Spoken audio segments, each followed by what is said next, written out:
Dear students, नहमदुहु व नुसल्ली अला रसूलिहिल करीम, अम्मा बाद फ़ाऊज़ु बिल्लाहि मिनश शैतानिर रजीम, बिस्मिल्लाहिर रहमानिर रहीम. Dear students, in the last lecture we discussed about the code of ethics, concepts of code of ethics, and we started the term what is IEEE.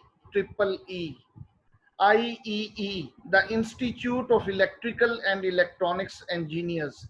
We will now going to discuss about IEE and its code of ethics. IEE is an international non-profit professional organization, and it is basically related with the advancement of technology in electricity and electronic applications. IEE Code of Ethics, these were formed basically in 1963, and this company basically was started as IEEE, but it's two pioneer organizations. It is a merger of two pioneer organizations, AIEEE, American Institute of Electrical Engineers, and IRA, Institute of Radio Engineers. It is the world's largest professional technical organization for advancement of technology. This is this is uh, this is basically the world's largest, as I told you, largest professional organization where the research and study of for the advancement technology is always going on. IEEE membership requires follow IEEE Code of Ethics. Its membership requires strictly following its Code of Ethics. And now we are going to study about the IEEE Code of Ethics. To accept responsibility, number one, to accept responsibility in making engineering decisions consistent with the safety, health, and welfare of the public, and to disclose promptly factors that might endanger the public or the environment. Dear students, इसमें सबसे पहले जो point है उसमें ये code of ethics में ये चीज क्लियर कर दी गई है कि वो तमाम इंजीनियरिंग डिसीजंस जोन से जो उनकी जो पब्लिक की सेफ्टी, हेल्थ और वेलफेयर के साथ रिलेटेड हैं, उनकी रिस्पॉन्सिबिलिटी का एहसास किया जाए, उसको एक्सेप्ट किया जाए उस रिस्पॉन्सिबिलिटी को, और वो तमाम फैक्टर्स जो पब्लिक या एनवायरनमेंट को के लिए खतरात का बायस बन सकते हैं उनको सामने लाया जाए, उनको डिस्क्लोज किया जाए. Number two, to avoid real or perceived conflicts of interest whenever possible, and to disclose them to affected parties when they do exist. जो भी मतलब conflicts of interest अगर कोई हकीकी तौर पे मतलब मौजूद हैं या कोई महसूस किए जा रहे हैं, कोई conflicts of interest जहां पे भी पॉसिबल हो उनको अवॉइड किया जाए, और अफेक्टेड पार्टी जो भी क्लाइंट्स है या कंपनी है या कोई मैनेजमेंट या आपके कुलीग्स हैं ऑर्गेनाइजेशन के अंदर, अगर जो भी अफेक्टेड पार्टी है उसके सामने इसको डिस्क्लोज किया जाए ताकि वो अफेक्ट ना हो. Thirdly, to be honest and realistic in stating claims or estimates based on available data. अगर आपको कोई ऐसा डाटा आपको अवेलेबल है जिससे कोई एस्टिमेट्स वगैरह, कोई तखमीना या कोई अंदाजा लगाया जा सकता है, तो वो हमेशा ऑनेस्टली हकायक को, हमेशा नताइज को हकीकी और रियलिस्टिकली क्लेम करें और बयान करें, ना कि उसको छुपाएं. IEE कोड ऑफ एथिक्स में नेक्स्ट पॉइंट है point number 4, to reject bribery in all its forms. रिश्वत सतानी खा किसी भी फॉर्म में हो, किसी भी अंदाज में हो, इसको डिस्करेज किया जाए, इसको रोका जाए, खत्म किया जाए। Number 5, to improve the understanding of technology, its appropriate application and potential consequences। Under technology की जो अंडरस्टैंडिंग है, उसकी अंडरस्टैंडिंग को इम्प्रूव किया जाए। अदारे के अंदर, मतलब ऑर्गेनाइजेशन के अंदर जो भी टेक्नोलॉजी एप्लीकेबल है, जो भी अप्रोप्रिएट एप्लीकेशंस यूज हो रही हैं, और उनके जो मुमकिना नताइज हो सकते हैं, उनकी बेहतरी के लिए काम किया जाए। IEEE कोड ऑफ एथिक्स में छठा पॉइंट है, to maintain and improve our technical competence and to undertake technological task for others only if qualified by training or experience, or after full disclosure of pertinent limitations। Technical competence को maintain और improve करने के लिए अगर आपको कोई technological task लेने पड़ते हैं, तो हमेशा कोई क्वालिफाइड या ट्रेंड या एक्सपीरियंस बंदा उस ट्रेनिंग को परफॉर्म करवाए, ताकि सही मानों में टेक्निकल कॉम्पिटेंस जो सी है वो और अदारे के एम्प्लॉइज के अंदर पैदा की जा सके। IEEE Code of Ethics 7th point, to seek, accept and offer honest criticism of technical work, to acknowledge and correct errors, and to credit properly the contributions of others। इस पॉइंट में ये बात बड़ी वाज़ेह की गई है बहुत अच्छे तरीके से कि आपके वर्क के ऊपर, आपके टेक्निकल वर्क के ऊपर अगर कोई ऑनेस्ट क्रिटिसिज्म करता है, तो बल्कि आपको खुद ऑफर करनी चाहिए और एक्सेप्ट करना चाहिए। अगर कोई दयानतदारी के साथ आपके टेक्निकल वर्क पे कोई क्रिटिसिज्म करता है, तो आप ना सिर्फ ये कि उसको एक्नॉलेज करें, बल्कि अपनी गलतियों को करेक्ट करें। और अगर कोई इस सिलसिले में अगर दूसरों की कोई कंट्रीब्यूशंस है, आपके कुलीग्स वगैरह की, तो उन्हें प्रॉपर तरीके से क्रेडिट दें। Next 8th point, to treat fairly all persons regardless of such factors as race, religion, gender, disability, age और national origin। तमाम पर्सन्स को आप बिल्कुल बगैर किसी डिस्क्रिमिनेशन के या फेयरनेस के डील करें। ना तो कोई नस्ल की बुनियाद पे, रिलीजन की बेस पे, जेंडर, डिसेबिलिटी, एज या नेशनल ओरिजिन, किसी भी बुनियाद पे किसी को किसी पे बर्तरी ना दी जाए, बल्कि हर एक को बगैर किसी इम्तियाज के डील किया जाए। Number 9, to avoid injuring others, their property, reputation or employment by false or malicious action। आप इस चीज का इंतहाई ख्याल करें कि आप कोई ऐसा बुरा फेल, कोई ऐसा मकरू का अमल जिससे दूसरों को नुकसान पहुंचे, उनकी प्रॉपर्टी को, उनकी रेपुटेशन को या उनकी जॉब को इससे खतरा लाहक हो, हत्तल इम्कान इससे बचें और इससे इज्तिनाब करें। Number 10, to assist colleagues and co-workers in their professional development and to support them in following this code of ethics।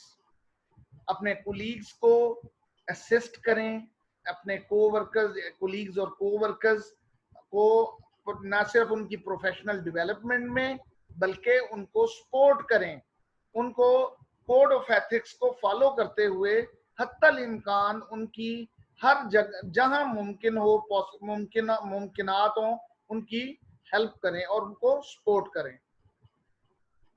Now next Subtopic: ethical standards play an important role in protection of company assets. अगर ethical standards जो हैं वो company की assets की protection में उनका क्या इंतहाई अहम रोल है. Employ ethics: a good indicator of high levels of corporate and hence employee ethics is how well employees protect their company's assets.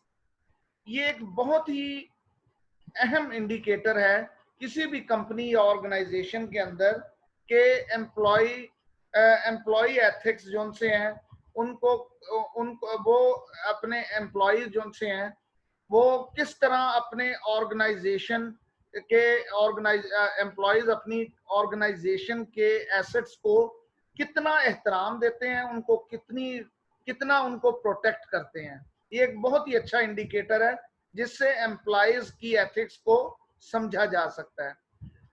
Those who take pride in this company's ethical standards reflect that pride in a respect for their company assets. अगर इन ये जो employees अपनी company के ethical rules और standards को adopt करते हैं फिर वो इसमें फिर वो अपनी कंपनी के एसेट्स की प्रोटेक्शन और उनकी रिस्पेक्ट में भी उसी तरह प्राइड फील करते हैं, फख्र महसूस करते हैं. Your dignity and opinions matter. Employees who are treated with dignity and respect, who take pride in their organization and its ethics, tend to respect the assets of that organization. जिन employees को company में respect के साथ, इज्जत और एहतराम के साथ मुकाम उनका जायज मुकाम दिया जाता है, फिर वो अपनी कंपनी के लिए और कंपनी के एथिक्स को ना सिर्फ ये कि अडॉप्ट करते हैं बल्कि वो अपनी कंपनी के एसेट्स की रिस्पेक्ट करते हैं. And one of the most evident indicators of the employees' opinion of their organization is their conduct at work. और इस चीज को, और ये बहुत ही अहम इंडिकेटर भी है कि एम्प्लॉयज की ओपिनियन को इस चीज से भी देखा जा सकता है कि एम्प्लॉयज अपनी ऑर्गेनाइजेशन के अंदर अपने वर्क को किस तरह कंडक्ट करते हैं. Avoid which things employees should avoid. Employees who have respect for their organization and co-workers will avoid such practices. जब एम्प्लॉयज की बात आती है तो एम्प्लॉयज जो अपनी ऑर्गेनाइजेशन में अपनी ऑर्गेनाइजेशन को अगर रिस्पेक्ट देते हैं और अपने को वर्कर्स को, तो फिर उन्हें इस तरह की प्रैक्टिसेस से बचना चाहिए जिस तरह के padding of labour charges and expense accounts, यानी कि लेबर चार्जेस के अंदर जो कटौती वगैरह होती है जो उससे बचते हैं ताकि अकाउंट्स पे ज्यादा एक्सपेंसेस ना बढ़े. Personal long distance phone calls on company accounts, personal long distance calls नहीं करते अपने अकाउंट्स में, कंपनी अकाउंट्स पर. Untidy work areas, break areas and rest rooms, अपने वर्क एरियाज को, ब्रेक एरियाज को और रेस्ट रूम्स वगैरह को अनटाइडी मतलब वहां पे क्लीनलीनेस का ख्याल करते हैं, उनको गंदा नहीं करते. टेकिंग ऑफिस सप्लाईज होम, वो ऑफिस सप्लाईज को अपने घरों में नहीं लेकर जाते. एक्सेस ब्रेक्स और सिक लीव्स, वो बहुत ज्यादा छुट्टियां, ब्रेक्स वगैरह, शॉर्ट ब्रेक्स या सिक लीव्स वगैरह नहीं लेते.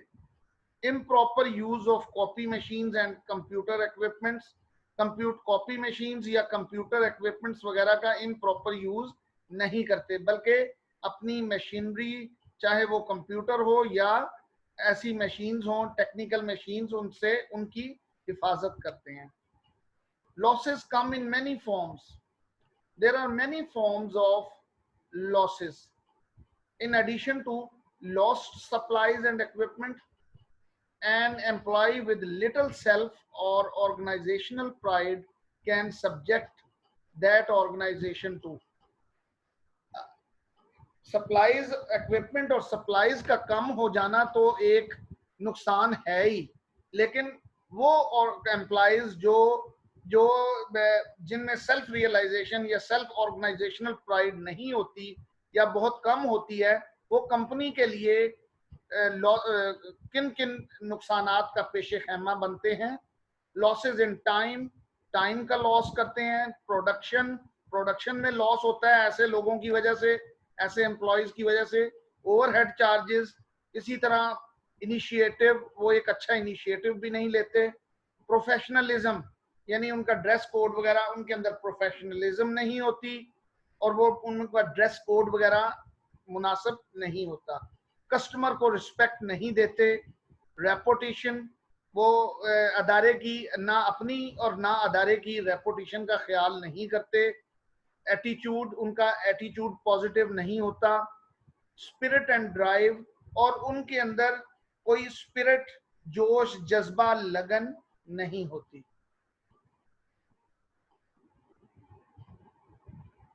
The employees, which important role they can play?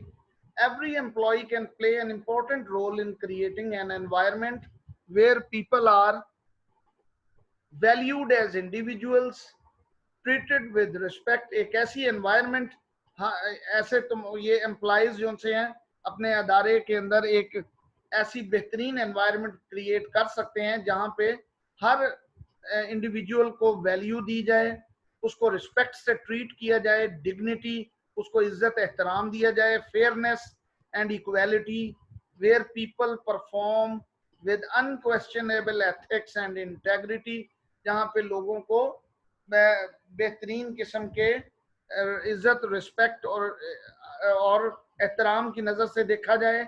और एक ऐसी एनवायरनमेंट जहाँ पे ऐसी जगहों, इस तरह की एनवायरनमेंट में employee pride blossoms and losses disappear. अगर इस तरह की एनवायरनमेंट क्रिएट की जाए तो एम्प्लॉयज जो सा उनका जो एतमाद है वो खुल खुल जाता है और नुकसानात का अजाला हो जाता है। Now we are, dear students, we are going to study the principles of IEEE Code of Ethics. First principle is act in public interest.